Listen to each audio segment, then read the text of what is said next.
today, there is not one member of the United States military who is in active duty in a combat zone in any war zone around the world. The first time this century. What? But let's understand. So where the fuck are we right now?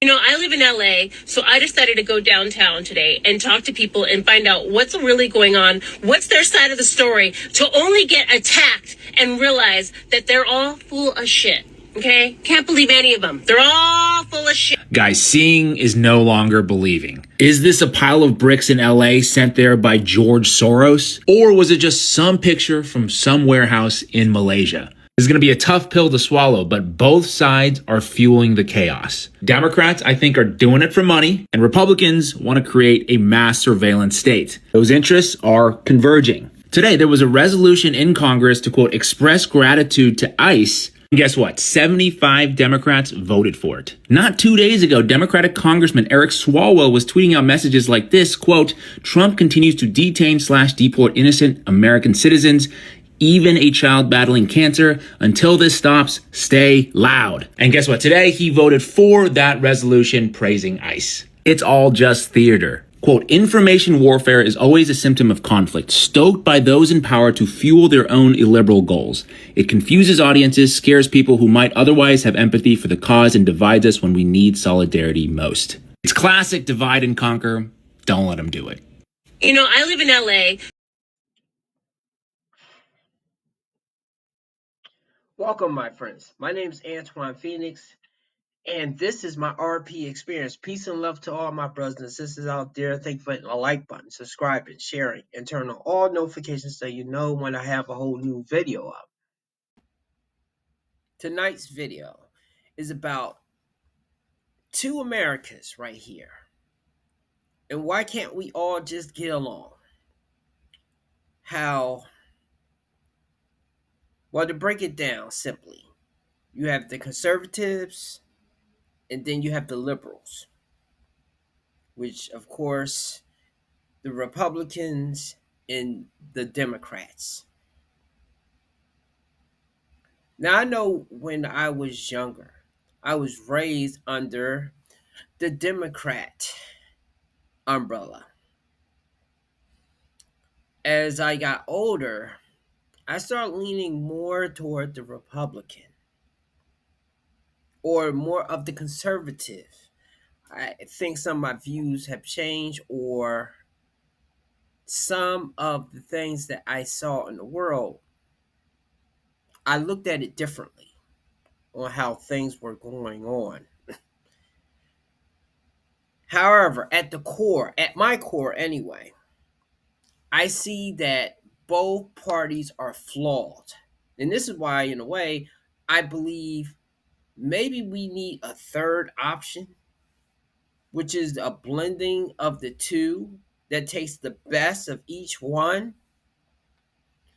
Then again, as long as money moves the world, greed, deception, power control is at the forefront, it might be impossible to get a pure political party. But I will say, the one thing that I've learned is, especially with relationships, this is how I got on this path with the man's point of view, because I always heard the woman's point of view. I've always heard the Democratic point of view, especially being a minority, and how they were right and they was just. But as I got older, I started seeing a lot of things that did not connect. And it was a pivotal point that definitely soured me on the Democratic Party. Now, of course, the Republican has always been painted as being for the rich, coming more as not really caring for the poor or the middle class, just about the rich. But I believe, especially in this day and age, and I'm not even going to say the Republican Party because they still have their flaws, but the Democratic Party, has become more about the money and control as well. They just do it in a different way. I'm reacting to a video by Tommy Lauren. And while there are things that I definitely don't agree with her with, because she got on my radar when she made that thing of taking an attack at men, saying that her friends are good and qualified and there's no good men around or something. I see her point to a degree, but at the same time, the women are not that much better. And especially since a lot of men don't have too much standards, or they don't pit women under the same scrutiny. I mean, they're starting to do it now, but they didn't used to do it. So I'm going to start the video now, and then I'll be right back.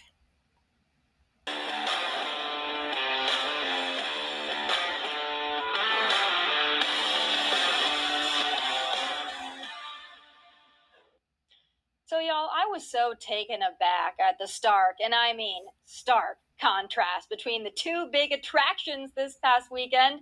So, on the one hand, the United States military parade left us with these scenes of socially normal, seemingly clean, and well mannered American patriots celebrating their country and honoring those who have served and sacrificed for it. And on the other side, you had green haired, soy fed, bitter, disgruntled, vampire looking leftists who take joy in bashing a Trump pinata with their spawn, I mean children. Pick your America, America. I mean, damn, I've never seen a clear choice displayed so black and white in my life. And this no kings protest, I mean, what the hell? No kings, really? Do these nutballs think we forgot that it was their party who advocated for locking healthy people indoors for a year plus, forced masking, forced vaccinations, and let's not forget how tyrant, authoritarian Democrat leaders sent out the police and even the Coast Guard to arrest lone paddleboarders and mothers in parks over COVID nonsense. But I can keep going. All right, I got to say something about this real quick. This was the pivotal part that turned me against the Democratic Party, and almost against a lot of people that blindly follow the Democratic Party. Now, bear in mind, I have friends on both sides. I have friends that are liberals. I have friends that's conservative. I have people that I cannot stand that are Democrats, liberals, and there are people that I cannot stand that are conservative Republicans. Okay? So on both sides there are friends and enemies.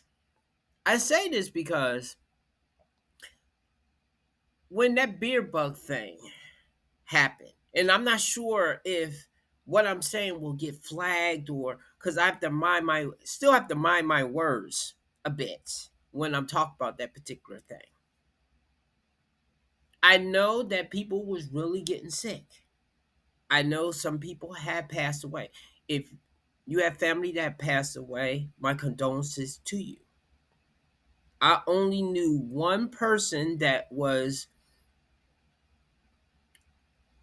related to my ex-wife that passed away from the beer bug. On my side, I knew no one, and I know a lot of people. I know people that live in Argentina, Brazil, Europe, Australia, all over the spots, and of course, different parts of the United States. I would slide into their DMs and ask, like, "Hey, are you all right over there? Your family okay?" And I know, see, okay, the thing that would drive me nuts is the state that I was in Florida. If I went by the news and by what they were saying about the cases and how many people was going to the hospital, you would think that there were people dropping deleted in the street.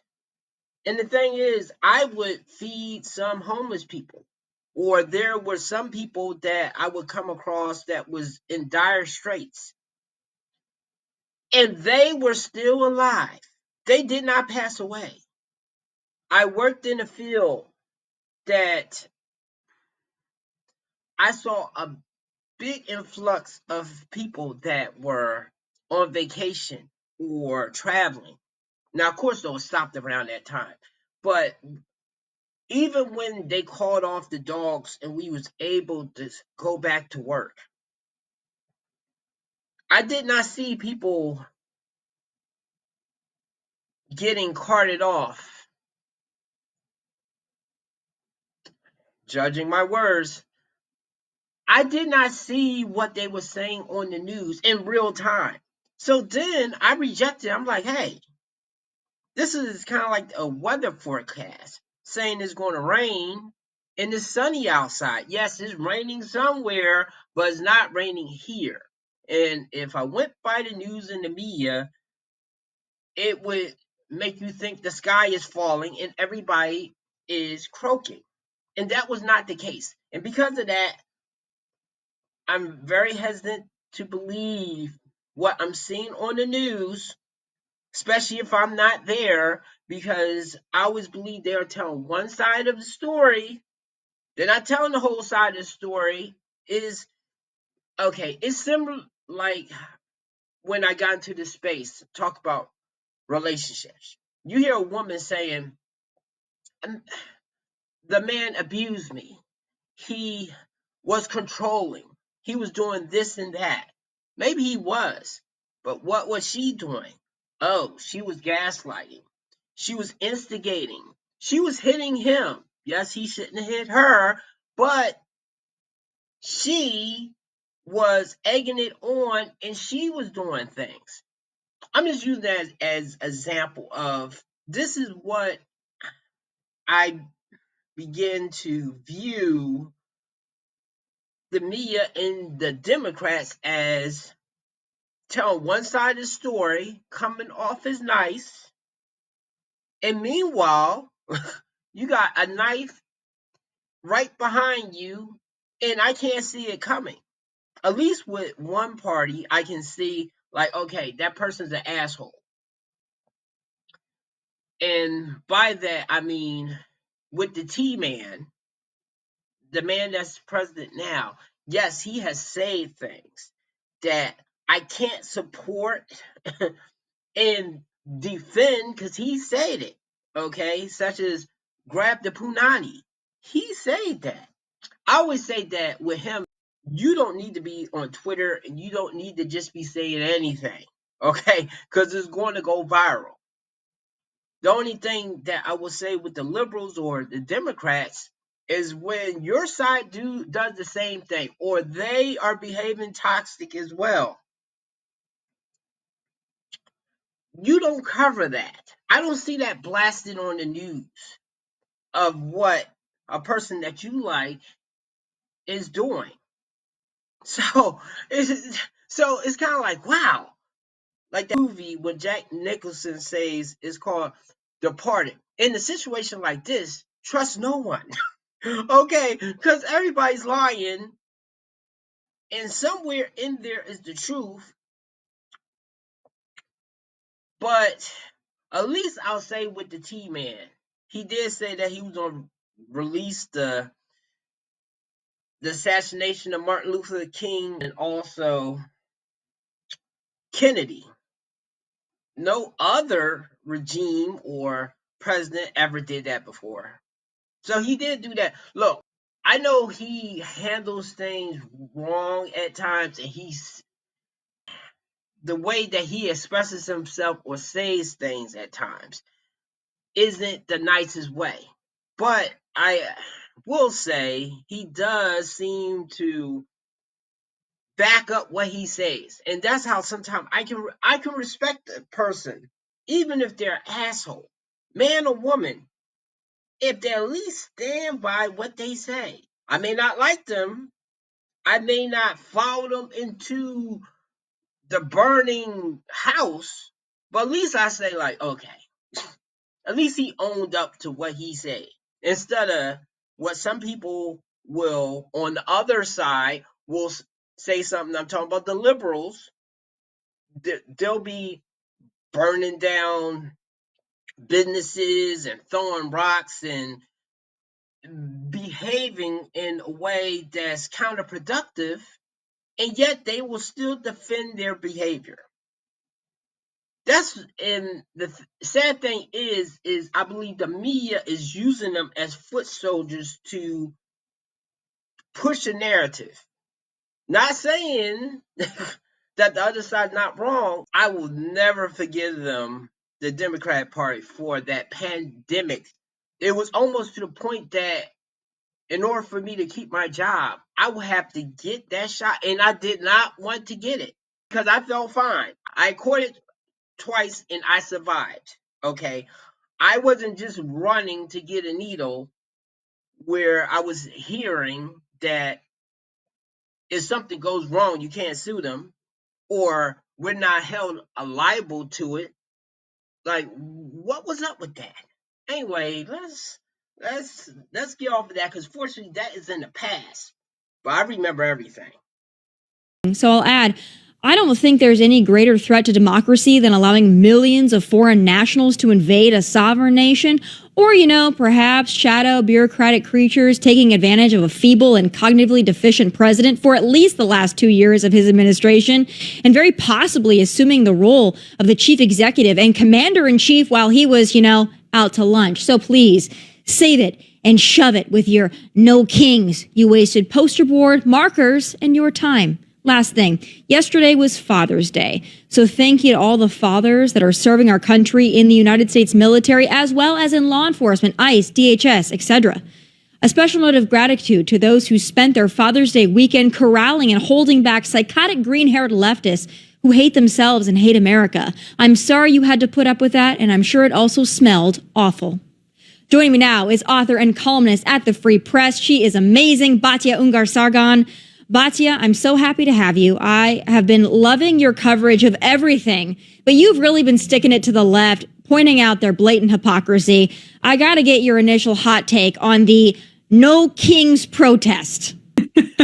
Thank you so much for having me, Tommy. Right back at you. I am such a major fan of yours. Our media ecosystem would be so much poorer without your voice. So thank you for everything you do and for your independence, because that is the thing I think I admire most about you. You always say what you think. You don't just toe a party line.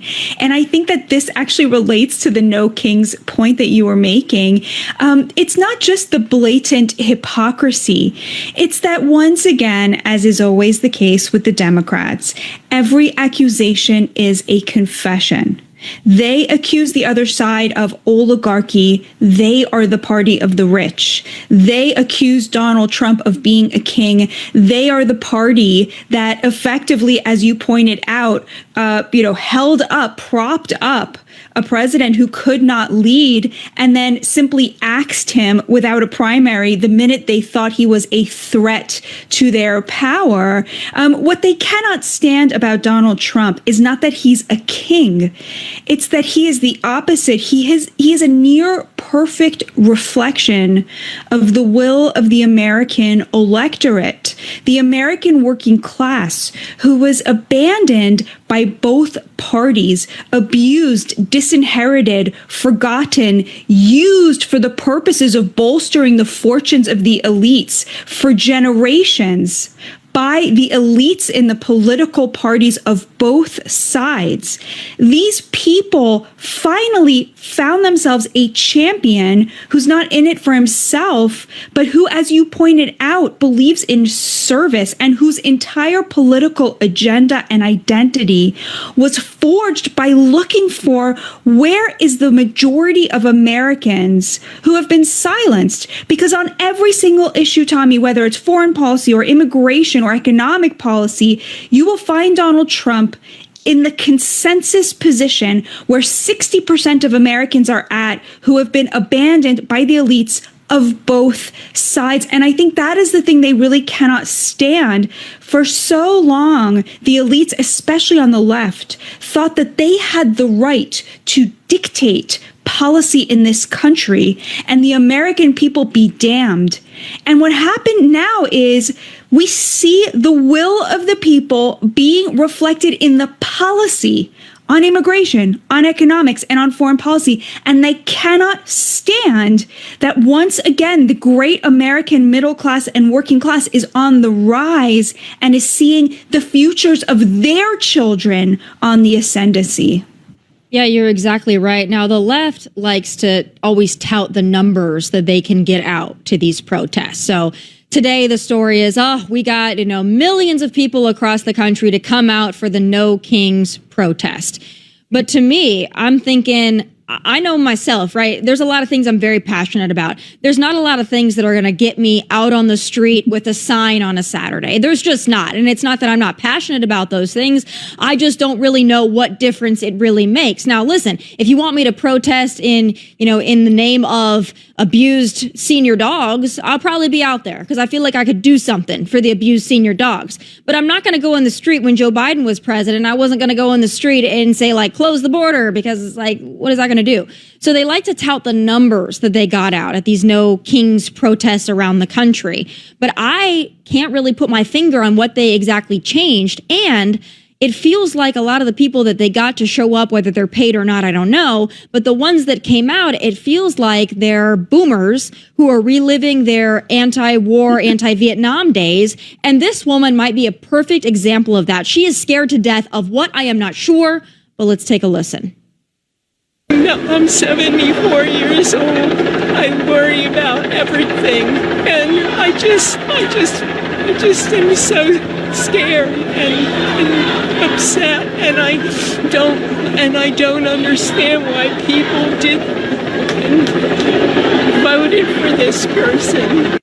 So, Batia, I'm not an unfeeling and uncaring person. I don't like to see anybody in that state of, complete despair, especially elderly Americans. But I am so confused as to what she is so scared of. I can't put my finger on it. I don't know what Trump has done to ruin her life in such a way. Like you, my heart goes out to somebody suffering in an emotional way, but this is weaponized empathy, which is what the Democrats really specialize in these days. We should open our border and allow in the indigent of the world. Our own working class be damned. Right? I mean, it comes at someone's expense. This woman truly believes that there is a threat here. She probably, if she had been pressed, would have said it's to our, illegal immigrant neighbors. But she doesn't mean our illegal immigrant neighbors. What she really means, and those like her who are weeping on behalf of the illegals, is our illegal immigrant workers. Right? They don't see them as neighbors. They are the workforce of the elites who the Democrats have become convinced they are totally entitled to, a serf caste to undercut the wages of working class Americans and work for a pittance with no benefits and no protections and no job security. I mean, they act like it's about due process. They talk like it's about compassion. It's not. It's about the economic interests of the elites and the rich who have lined their pockets with wages that should have gone to working class Americans, which would have made them middle class. So this is really about economics. I mean, honestly, you look at a video like that and I feel angry at the media who have allowed this woman to become convinced that there is a danger, there is a threat. But the media, the Democratic elites, I don't know this woman's heart, but a lot of the people on the streets there, they have utter contempt for fellow Americans who don't think like them and don't vote like them. They think they should have the right to decide what happens to this country because they have fancy degrees. The class divide in this country is the dividing line. And honestly, they tout their numbers. But if you think about it, that top 10% that the Democrats now, it's their base, these over-credentialed college elites with multiple degrees who are guiding all of this. The top 10%, they control over 60% of the GDP GDP. So they have effectively wage thefted their way into the upper middle classes at the expense of the working class, eviscerating America's middle class. But 10% of 350 million is 35 million people. So if they got, 1 million out of that top 10%, we know who we're talking about. And you're right. That's who, if you watch the footage, not of the violent protests, but of the sort of more mass protests, it's sort of upper middle class white progressives. It's the people who are hoarding all of the wealth in this country. And as an alibi for the fact that they are rich at the expense of their neighbors, that it oversaw this immense wage theft of the middle class, they weep and bray and smear the president and smear his supporters as racist and say, if you don't want an open border, you're a racist. You're literally Hitler if you object to the disinheritance of your children in your own country. I think that's really what we saw on display.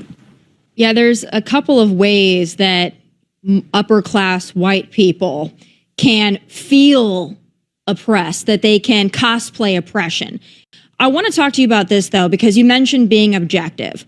Now, when I saw this clip from our great president last week, I was a little taken aback, and I was like, no, wrong road. But President Trump, at least last week, appeared to soften on some industries that rely on illegal alien cheap labor. I want to play the clip, and I know you'll give me your honest take. Our farmers are being hurt badly by, they have very good workers. They've worked for them for 20 years. They're not citizens, but they've turned out to be, great. And we're going to have to do something about that. We can't take farmers and take all their people and send them back because they don't have maybe what they're supposed to have, maybe not. We're going to have an order on that pretty soon, I think. We can't do that to our farmers. And leisure, too, hotels. We're going to have to use a lot of common sense on that. Batia, I don't love it. Now, listen, again, I have compassion for people who work hard, who just want to support their families. Now, a lot of those people send a lot of the money they make back to their home countries, and I don't like that one itty bitty bit. But I do have compassion for people who just want to work. I get it, right? But we didn't vote for, okay, well, some industries need the cheap labor, so we'll let them have their cheap labor. That's not what I voted for. And I'm hoping that our president is not softening on this. What's your take on, I guess, the answer that he gave there, or the narrative that he was at least compassionate to there? I'm with you. I really did not like seeing that. I think that's a real betrayal of the base and the messaging and the campaign promising. Do you know the percentage of agricultural workers who are illegal? I pulled this up because it's, from the way both sides talk about it, you would think it was 100%, right? Yeah. It's actually 28%, which means that 70% of that labor is being done by American citizens. By what right do we say, no, we need illegals to do this job that millions of Americans get dignity out of? I just find that to be utterly appalling. The same thing is true of maids and housekeepers and cleaners. Only 20% of them are illegals. It's so insulting to the base. And moreover, if you say to these people, we're actually going to give them work permits, do you know what's going to happen? The minute they have a legal authorization to work, they are going to be able to demand minimum wage. So immediately the wages in that industry are going to go up anyway, which is what everybody says we could never afford if we got rid of them and put American workers into those jobs. So I'm with you, Tommy. I really did not like seeing that. I really hope that he sort of finds his way out of that position. I don't see why farm workers and hoteliers should somehow have the right to keep employing an indentured serf caste, especially when what we're saying is that is the Democrats' position. And you can see how unpopular it is and how popular the president's immigration approach has been. Yeah, and he also earlier and his administration gave illegal aliens an out. He said, listen, if you are one of those people who's been here for I don't know how many years and you've managed to skirt the law for that many years, okay, we're going to be fair to you. You can use this app. You can return to your home country. We'll even give you money, which I don't love that part, but we'll even give you money to leave. And then you can come back legally. And I was like, that's a very fair offer. It's like, okay, listen, you did something wrong. You're going to go back and then you're going to get in line and then you can come back. And I thought that was very fair. And he put that out there.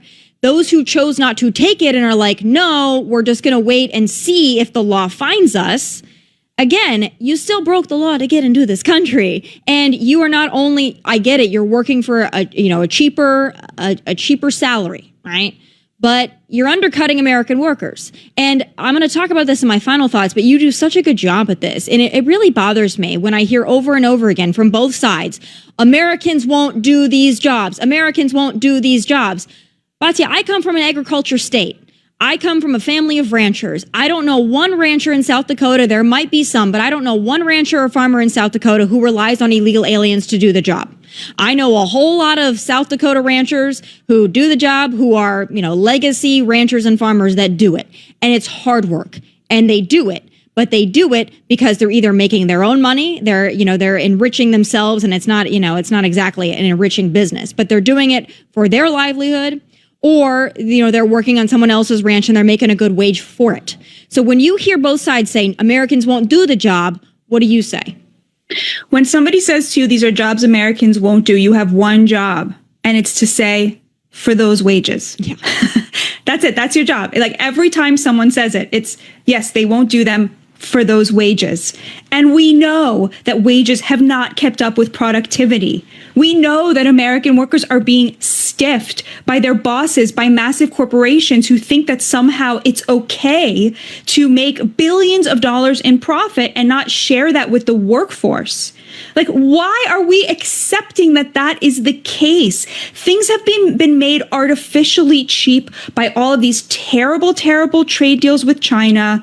And then this insistence that corporations should be allowed to make billions in profit and employ illegal workers. There are many ways to keep prices down while also paying a living wage. That is the system that we had in the 70s. We just had much less immigration in the 1970s, which was the high watermark for working class wages, not the wages themselves, but the purchasing power of those wages. The percentage of foreign-born people living in the United States was at a record low. It was 4%. Record low immigration means record high working class wages. Somehow everyone was able to afford food.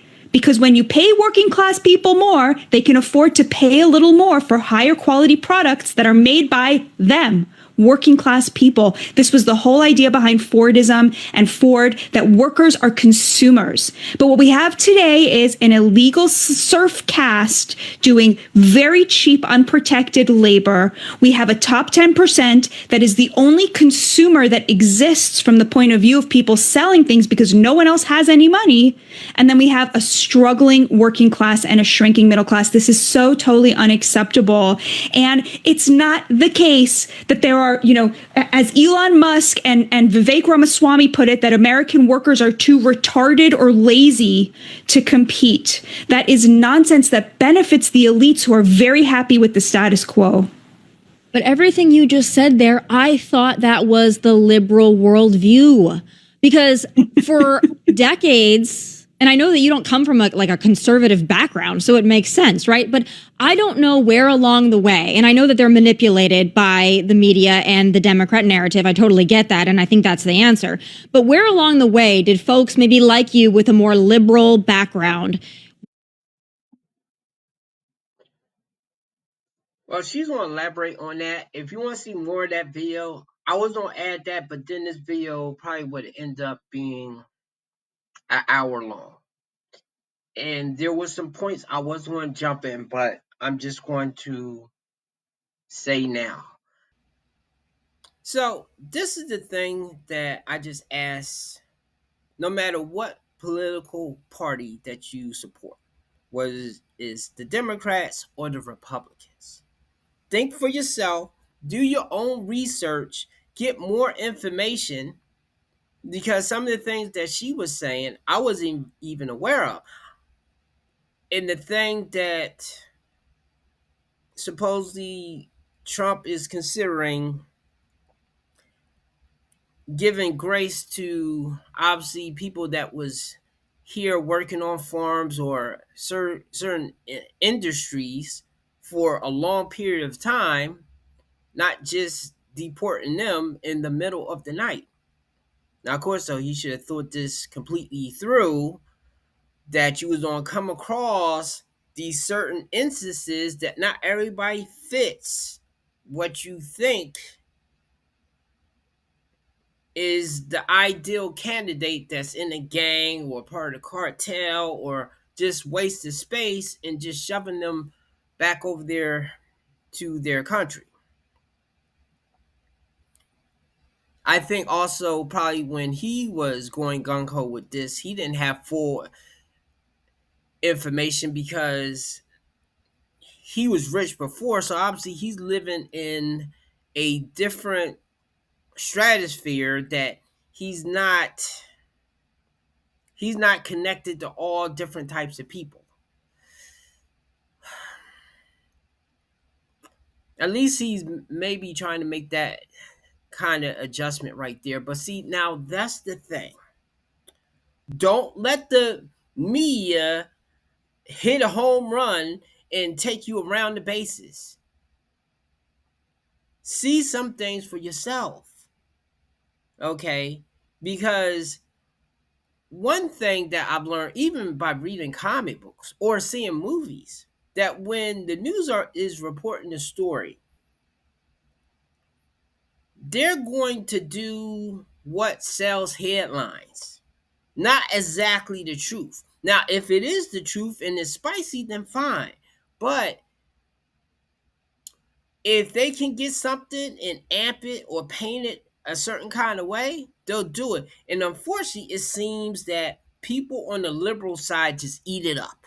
They just totally just go with the flow when they put something on TV, on the news. I do think that you should consider it, but just don't blindly believe it. What if you're being manipulated in that kind of way? And before somebody say I'm totally supporting the Republican side as well, look, they do the same thing with the rich and the least. They just do it a different kind of way. Okay, this is why I think once his term is over, we really have to think about the political structure and how it's being controlled. Because of course we see the president, but we don't see the House of Representatives or the people in the judicial system that's also having their fingerprints on some of these situations and laws. Because they have no skin in the game. They're not at the forefront of who you see. And unfortunately, it seems that most people will accept a person that's telling you pretty lies, smiling in public, not telling you the truth. They can screw you over as long as they're doing it in a nice way.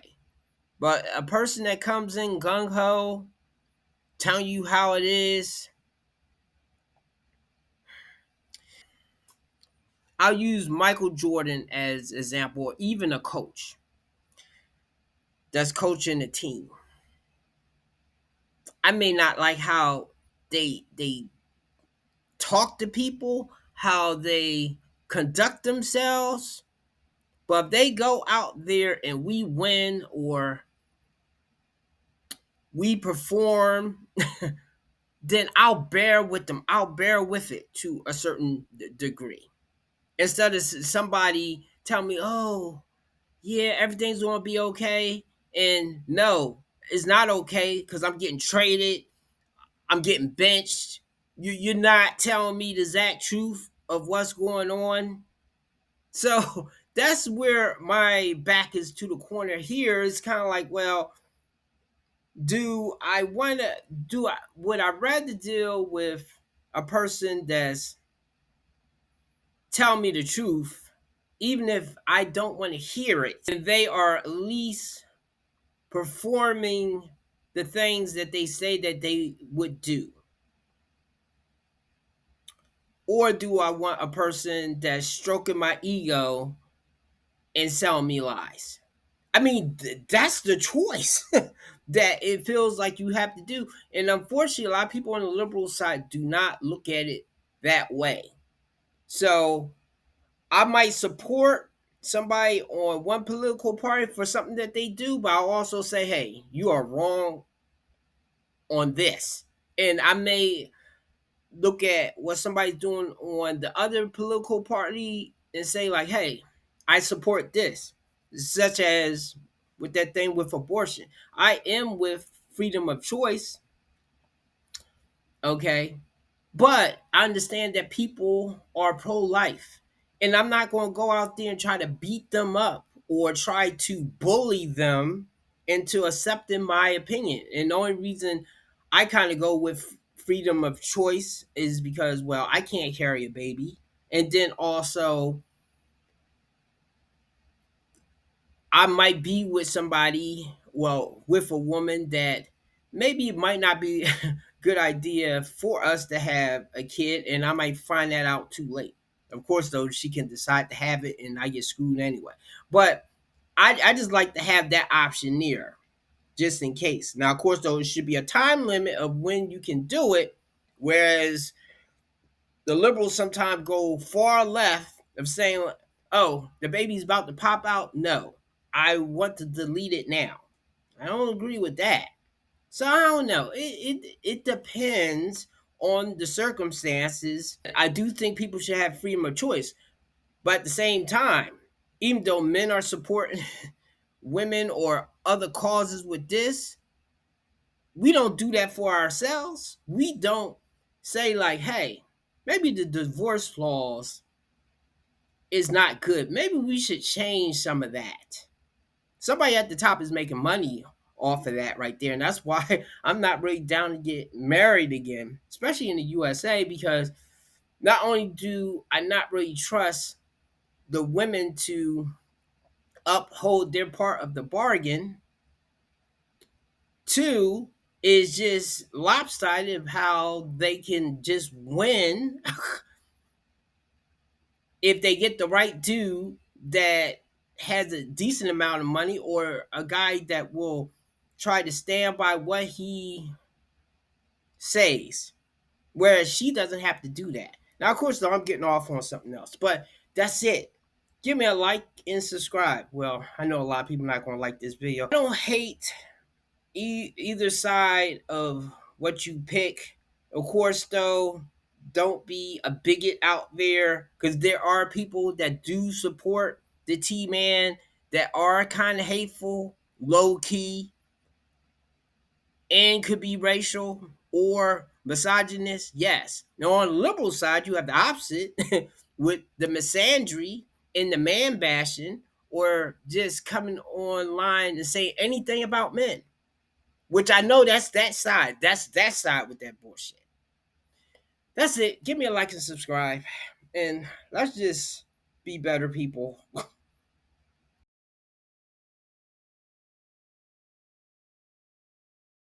I live in LA, so I decided to go downtown today and talk to people and find out what's really going on, what's their side of the story, to only get attacked and realize that they're all full of shit. Okay? Can't believe any of them. They're all full of shit. Guys, seeing is no longer believing. Is this a pile of bricks in LA sent there by George Soros? Or was it just some picture from some warehouse in Malaysia? This is going to be a tough pill to swallow, but both sides are fueling the chaos. Democrats, I think, are doing it for money, and Republicans want to create a mass surveillance state. Those interests are converging. Today, there was a resolution in Congress to, quote, express gratitude to ICE. And guess what? 75 Democrats voted for it. Not 2 days ago, Democratic Congressman Eric Swalwell was tweeting out messages like this, quote, Trump continues to detain/deport innocent American citizens, even a child battling cancer. Until this stops, stay loud. And guess what? Today, he voted for that resolution praising ICE. It's all just theater. Quote, information warfare is always a symptom of conflict, stoked by those in power to fuel their own illiberal goals. It confuses audiences, scares people who might otherwise have empathy for the cause, and divides us when we need solidarity most. It's classic divide and conquer. Don't let them do it. Dollar bills, keep you falling from me. I love the way it feels, boss. Some money money, dropping on my money, drop some money on a so yummy, yeah. Twigging, buy things I like. More, buy, stopping in my ass tonight. Some money, dropping on my money.